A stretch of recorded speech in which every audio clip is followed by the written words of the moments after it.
We're back in the team working stream, and it's my great delight to welcome another Sophie. So from one Sophie to another, speaking on the Imposter's Guide to Tooting Your Own Horn. So I hope by the end of this session, you'll very much be doing just that. So welcome, and thanks for coming, Sophie.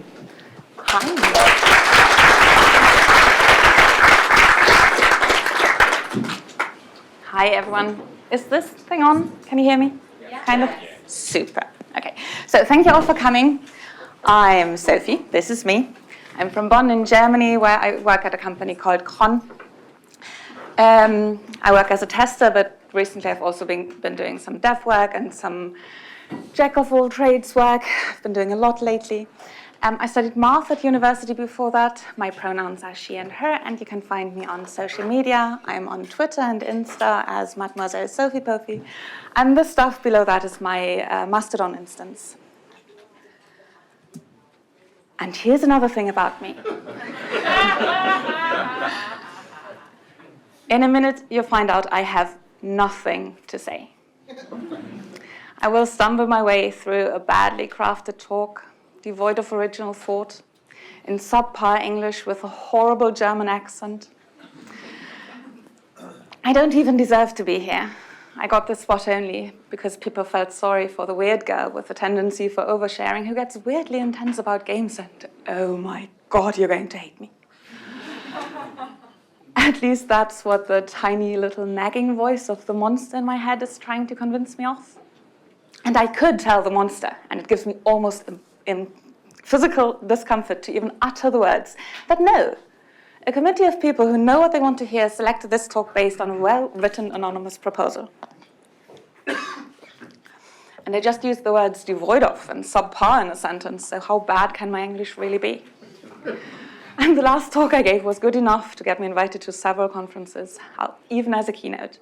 I must at least be okay at this, right? Okay-ish? Okay-ish? But whatever I do, the monster keeps nagging. The monster I'm speaking of is called imposter syndrome, and if you are here, you have probably at least heard of it. I wager many of you hear its whispers every day. If you don't know, imposter syndrome, or imposterism, or imposter phenomenon is a psychological occurrence, not a disorder, where people feel like an imposter about their skills, their talents, their achievements, and their accomplishments. They attribute all these to external factors like help from others, or just the circumstances, or sheer dumb luck, or even mistakes, like how it was a mistake that I got here. As a consequence, they feel extreme self-doubt and an intense fear of being found out as a fraud.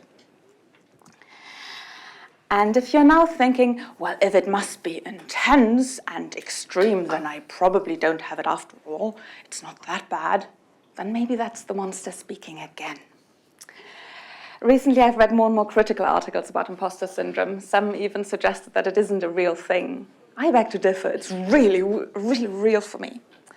But I agree with these articles on one thing.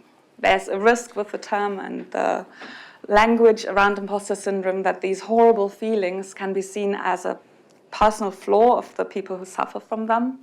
But it's not. There's nothing wrong with you. It's not your fault. There's often enough organizational, cultural, or societal aspects to it. Like a lack of proper onboarding procedures can make you feel like an imposter in your work, or being the only one like you in your group can make you feel like a fraud. Does that sound familiar to any female career changes in tech? Mm-hmm. Other factors can be your family, your upbringing, gender roles, racial identities, perfectionism, depression, anxiety. The reasons are diverse and complex. Just being silly isn't one of them. So now that we know, we have a general idea of what imposter syndrome is and isn't, I'd like to share what my personal flavor of imposter syndrome is. And to do that, I'll tell you about a few of the things that I feel like an imposter about. And because of the clicky situation here, I have to hide behind the screen for this. So I'm the short girl behind the screen, but you can still hear me, okay? So here's an entirely incomplete list of things that I feel like an imposter about. The first thing is my Abitur. That's my A-levels, baccalaureate, high school diploma, whatever you say, because I didn't even work hard to get it, so it isn't worth anything. Holding a math diploma, because if anybody ever finds out how bad I am at math, but I don't even know category theory, they will take it away. Being good at my job, that goes without saying. Calling myself a conference speaker. She says, speaking at a conference. Being sporty, because that one is just too much work. Being an adult, because I kind of need an adult here to provide adult supervision. Having imposter syndrome. Doubly so, actually, because I'm like really an imposter. Maybe the only real imposter in this room. And B, if I can name this thing, do I really have it? Does that make sense? Could you at least decide, scumbag brain, please? And also, weirdly, I feel like an imposter about being a cancer survivor. Like, honestly, brain, what's wrong there? So apparently the mechanism in my mind is, in order to be proud of any of my achievements, I have to have worked really, really hard at it. And I have to really suffer. But then again, I have to be a natural genius at everything and never work for anything. And I have to be absolutely undeniably perfect, and no reasonable goal is good enough. Nothing short of a Fields Medal will earn me the right to call myself a mathematician. And even if I had one of those, I'd probably say, yeah, but Peter Scholze earned his at 30, so mine doesn't really count. If this is my mental image of success, how can I ever hope to succeed? And more importantly, let's now look at how these feelings hold me back. Maybe some of you can relate. Firstly, like I mentioned, saying I am good at something is incredibly hard for me. So saying I achieved something, even if there's physical proof, like a diploma, which is obviously less than ideal in any situation like a job interview, a performance review, salary negotiations, or trying to land a conference speaking gig. But it's not only a problem for me, it's a problem for others too. Because when I speak to a potential new client for the company I work for, I have to say that I am the best choice for the job. Otherwise, the company I work for loses out on revenue. But there's more than not singing my own praise. I avoid situations where I might be judged and in my mind found out by others. At uni, exams gave me such violent anxiety that I hyperventilated on the way there, or worse, I didn't even go. But then I also procrastinate hard on studying for exams or certifications or on writing conference proposals. If I don't even try, nobody will ever find out how bad I am at stuff, right? It's a loophole. Woohoo! Except it isn't, because then when I get by on panicked last-minute studying, I don't feel like I deserve the success. I don't like asking for help, for a deadline to be extended, for a leg up, for help with anything. For some exams, I also over-prepare, and I go into full-on nerd mode and study the entire set book by heart, even the bits the professor explicitly excluded. Because you never know. That sent me into deep exhaustion afterwards, because it was a lot of work. And when I then get sick physically or mentally, I don't like asking for help, because I don't like to burden healthcare professionals with my silly little worries. And apparently being sick is something you can be good or bad at, and I suck at being sick. I also miss out on a lot of fun stuff, because I never give myself permission to be a mere beginner at things. And I'm also always worried that I lose loved ones when they find out I'm not actually a kind or smart or funny or fun person, but a deeply less than mediocre pretender at everything. Who here has similar experiences? Or maybe something entirely different for the last two teeth I left out there? There's probably things I don't know about imposter syndrome. But here's the good news. I am here. So apparently I did apply to speak at the conference. I did finish uni, I got the job and the raise. And so can you. It's probably like a foreign language. it's easier when you learn it when you're young to advocate for yourself. But it's still doable. So here's a few tips. The first one may seem like counterintuitive advice for someone who's scared of being found out as a fraud. But you know what? Faking confidence is allowed. Everybody does it. One thing I like to use to remind myself of this is my command of the English language. I'm going to do something now that actually hurts my brain and say that it's kind of okay. But I still cringe at myself when I make a mistake or when I struggle to find a word or because the NTHS combo at the end of the word month is hard for me to pronounce. Who came up with that? That's hard. Because if I don't sound like a native speaker, I won't be happy with me. But I'm not a native speaker. It doesn't make sense. But I spend a lot of time with other Germans in meetings where we speak English. We, the Germans, we are notoriously bad at foreign languages, and tech people are obviously not the most naturally gifted linguists. So it gets really bad sometimes. I need to take a sip out of my ketchup bottle for a second. So it gets really bad. But here's the consoling thought. Google a random job ad for a tech job in Germany, and I guarantee you it will ask for a high level of English language proficiency, which is a funny point to stumble about what. But that means that the person in my meeting who keeps referring to the childs of a node must have claimed to have it. And I, who will now demonstrate that I know and appropriately use the phrase hiding one's light under a bushel, still hide my light under a bushel. Getting mad at this injustice helped me find the guts to at least try to sound confident. And I found out it's okay, it works. You don't actually have to be confident to seem confident. So that's the first tip. Fake it till you make it. Everybody does. It's just play pretend for adults. Nobody has it all figured out. And you, being the fraudster that you think you are, should be at an advantage here, actually. I once read about a person who reframed their imposter syndrome to brilliant con artist syndrome. And I love the idea.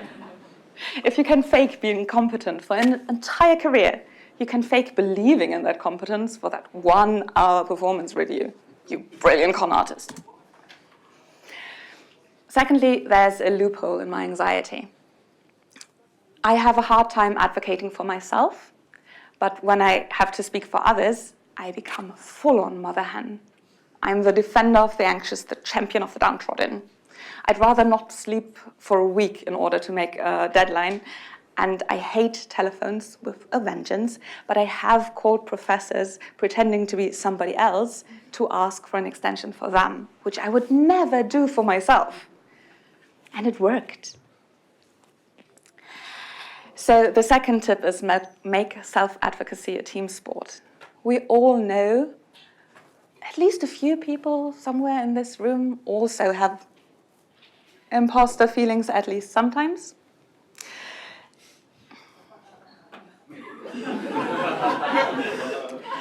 I'm done. Questions?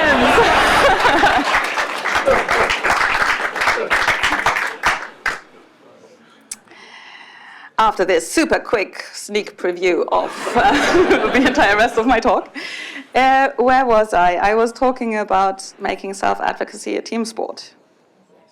And this is the slide that goes with it, and I have my notes. Okay, good.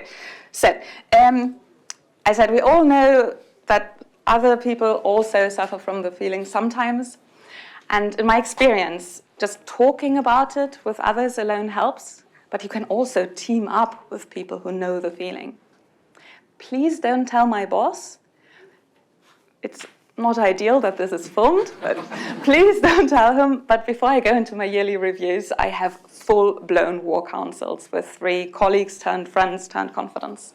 One reminds me objectively of all the things that I achieved during the year. The second gives me strategy advice. And the third one straight up bullies me into asking for a bigger raise than I originally planned. And when I go into the review, I can't let down the team, right? That would be unfair. So I go with it and ask for the raise, just to keep the team happy.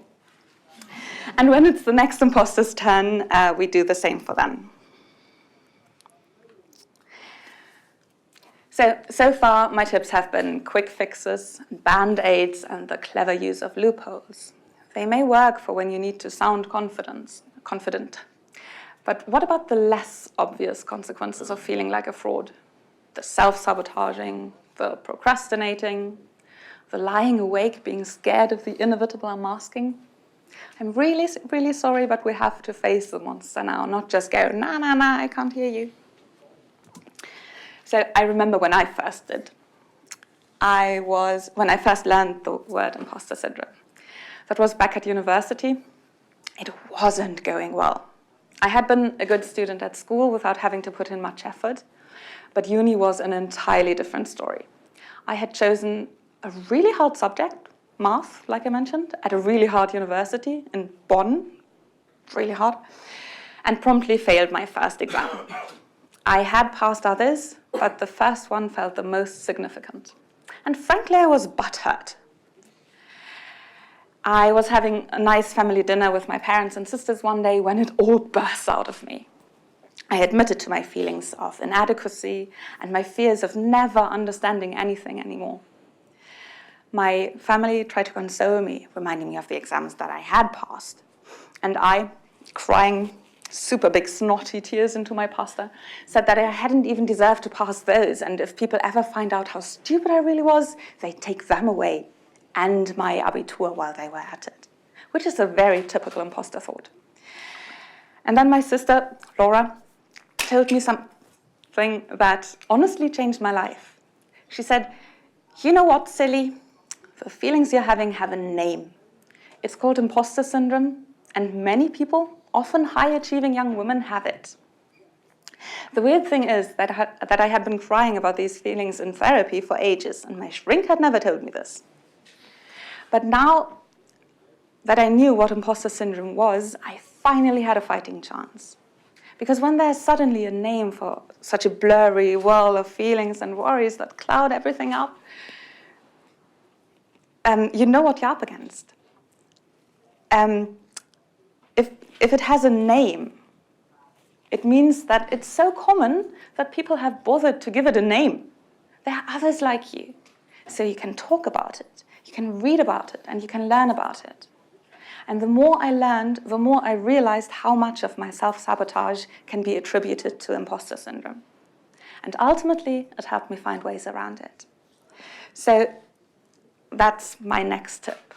Get to know your enemy, both in general terms, and then get a good look at what your own personal flavor of imposter syndrome is.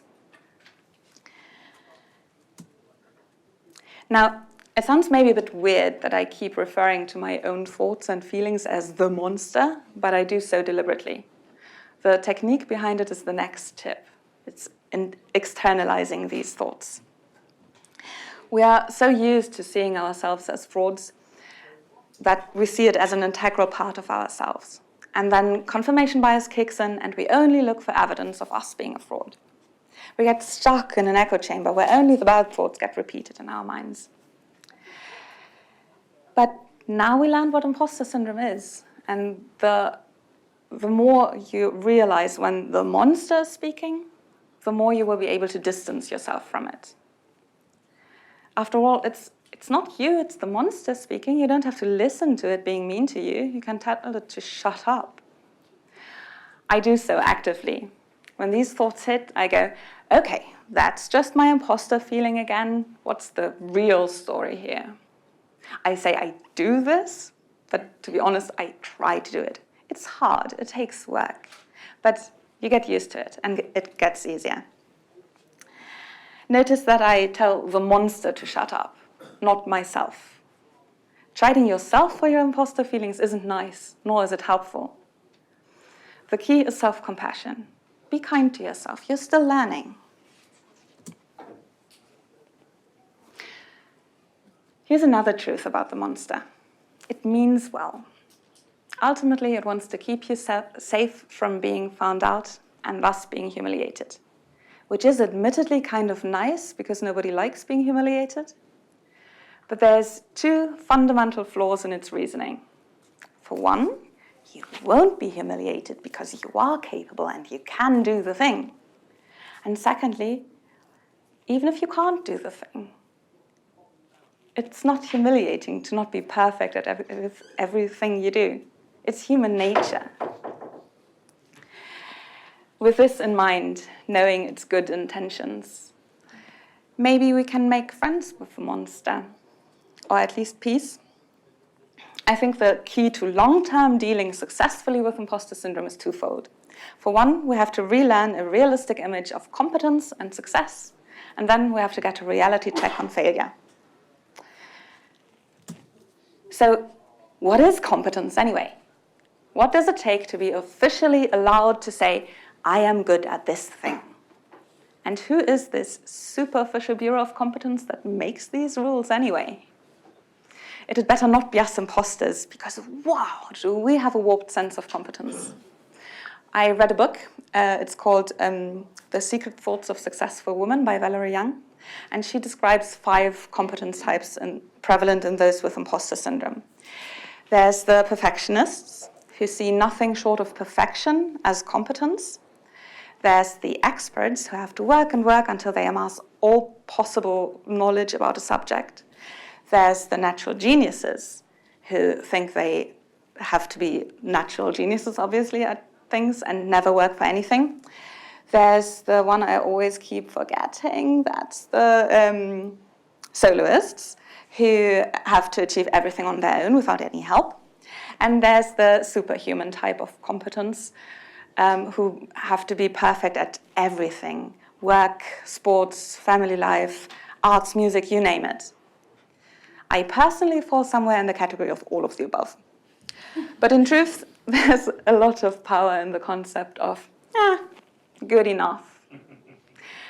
Finding 90% of the bugs is way better than not doing any testing at all because you're not good at it anyway. And writing a blog post about your first steps with a new tool will provide valuable insights to someone who's just starting out, even if you're not an expert. You don't have to literally write the book on it. And I have it on good authority that even if you do write the book on something, you can still feel like an imposter sometimes. I hear there's a workshop about imposter syndrome after lunch. Make sure to go to that one, it's amazing. Anyway, also working hard to achieve a goal is a competence on its own. And so is teamworking and asking for and accepting help. And it can be incredibly freeing to just accept something as good enough instead of obsessing about the last polishing for hours and hours on end, not just in terms of time. Let's look at success now. I know one thing with absolute certainty. Each one of you here has achieved a lot of things. I could ask you to write everything down, make a list of all your degrees, all your promotions, all your victories in your private life, all your sports tournaments, every time you've been brave in the face of challenges. No buts allowed, no, but it doesn't mean anything, no, but I had a lot of help. Just write down everything. I guarantee you it will be a long list. You will probably now say, yeah, I know all of this, Sophie, but I still feel like an imposter. I still don't feel it.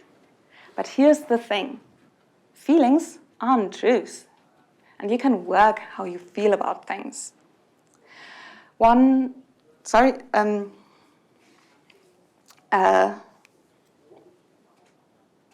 So when you work at your feeling, you can internalize your successes, just like you internalize the idea that you are a fraud. That will take time and practice, but it's still doable. One exercise you could do to do that would be listing everything, like I said, keeping a diary of your successes. And another thing that I personally do is what I call my rainy day fund. That started at my very first conference talk. I had agonized about it for weeks. I had wondered if I should withdraw from the conference because I didn't have a profound thought in my head at all to share. But when I finally did the talk, the reactions were overwhelmingly positive. I actually ugly cried for a while. And then on an impulse, I took screenshots. of the session ratings, of all the tweets saying I did well, of all the kind messages that people send. And if you write something nice about today, it will go into my rainy day fund. To this day, I keep evidence of the fact that I can do things right after all in there. And I revisit this folder on days when I feel sad or scared or just down about the things that I can and can't do. And I choose to believe that all these people saying nice things about me cannot all be lying to me. One of these days it will stick, I'm certain. And until then, I still have my fun to tide me over. Now, let me tell you something that might surprise you. No human is perfect. Shock, I know. But it's a good thing. We all have flaws and failures, and we fail at things, and we make mistakes, which is good. I, for example, flunked my driving exam on the first try, which was it was really horrible. After, I kid you not, 43 of the 45 possible minutes, when the parking lot I was driving to, the end was literally in sight. And I had to take a left turn, focused on the wrong thing, overlooked an oncoming car, and my instructor had to brake, which resulted in instant failure and a horrible beeping sound that I can still hear. I was so ashamed. I, who took school in her stride, was too dumb to drive. I never wanted to do it ever again. But today, with years more of driving experience and a license, today I can see how good it was for me to fail the first test.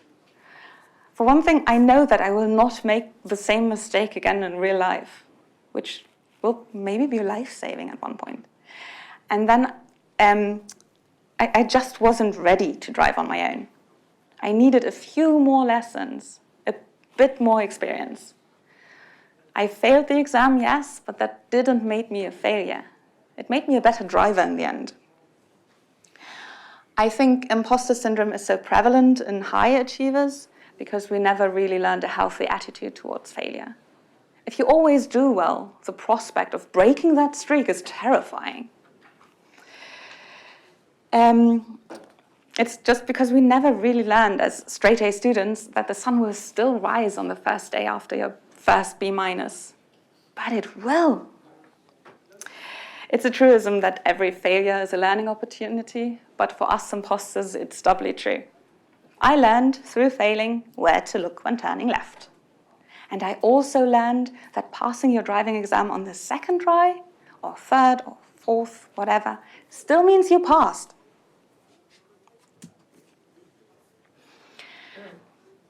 We've now learned that you don't have to be perfect at everything to be capable and successful, and that making mistakes isn't the end of the world.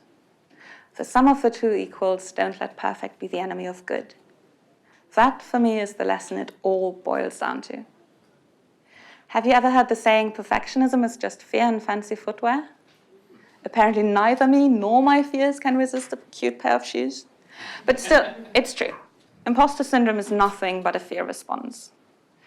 We hide behind a desire to be absolutely perfect in order to not show our true selves with all our successes and achievements and talents, but our mistakes and flaws and failures too, to not open ourselves up to scrutiny. But do you know what you miss out on if you keep hiding? Everything. We're treating ourselves like overbearing parents who don't allow their children to roller skate so they don't fall and hurt themselves. But compared to the absolute joy of rolling down a hill with wind in your hair, skates on your feet, and screaming up at the top of your lungs, isn't a few skinned knees worth it? Maybe in the long run, we can Marie Kondo our brains. We can go, dear monster, you mean well, but you no longer serve a purpose any longer, and you don't spark joy. So thank you for your service, goodbye now. Because the same holds true for a life where you don't let yourself be held hostage by imposter feelings. Yes, you will be scrutinized. And yes, you will make mistakes. And yes, that will sting. But it will all be worth it when you stop stopping yourself, when you take on challenges and opportunities when they come, when you let yourself shine. You're not a fraud. You deserve it all. Be brave, it will be okay. I promise. And did you see how confidently I just said that? Thank you so much for your attention. I think we have time for questions. Absolutely.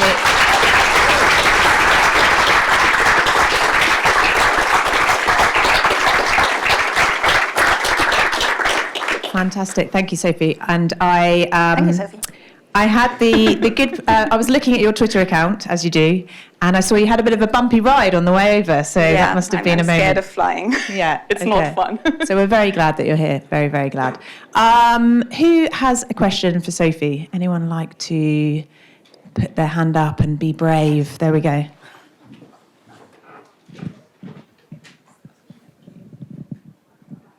What advice do you have for people who are interested in being conference speakers but are absolutely terrified by the prospect at the same time? Do it.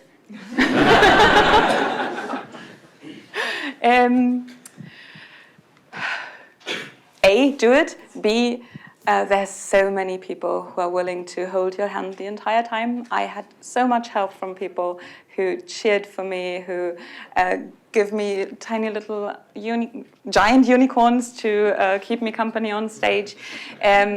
Find the people who are there to make it less scary to sit in the first row with you. And the third piece of advice I give is you have a story to tell and you're the only one who can tell this story. You're the expert in your own experience and people will want to listen to it. So be brave. I'll be there. Looking forward to it. Fantastic. You're the expert in your own experience. I absolutely love that. Any more questions? We got another one here. Very convenient for me. Hello. Hi. Great session. Love this. Thank you so much. Just circling back round to when you were talking about your driving test and how you failed that. How do you, I guess, what advice do you have for stopping your imposter syndrome confirming that you failed? I do that all the time. I always revert back to, oh my God, I made this teeny tiny mistake, but it feels gigantic and it feels like I can't do anything at all. So I think the first thing you have to do is just sitting with the feeling and then inspecting it further and then doing a reality check on it and not avoid the feeling. I think that's the way to go. Thank you. Because it's never a real confirmation of you being a failure. It's always just a tiny little thing that gets blown up in your mind. I have great friends that tell me when I'm catastrophizing as well, which is also really... Yes, find your crew. Thank you. I could identify with so much of what you said. Do you have any tips for managers, though, who are managing people with imposter syndrome on how we could better support? I personally love it when managers or my superiors admit to having the same feelings sometimes too. It helps to feel understood and start an open conversation about it. Thank you. Okay, Also, there's books you can recommend. These two, for example, I forgot to mention those. Gave me good opportunity. Fantastic. Any final questions for Sophie?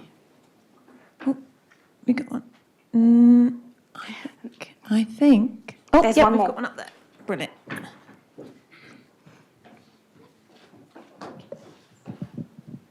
Thank you so much for the talk. I really enjoyed it. Just as a last question, did you do the drawings? I did. I And I love made them. stickers. They arrived on the day of my departure from Germany, 2 hours after I left. But I have cute little unicorn stickers I can give you. But I didn't draw those. They're amazing. Thank you. Wonderful. Well, I think that probably brings us to all the questions. So, Sophie, thank you so much. Thank you for being here. And I think we should all do a round of applause to cheer our own failures as well. And Yes. Yay.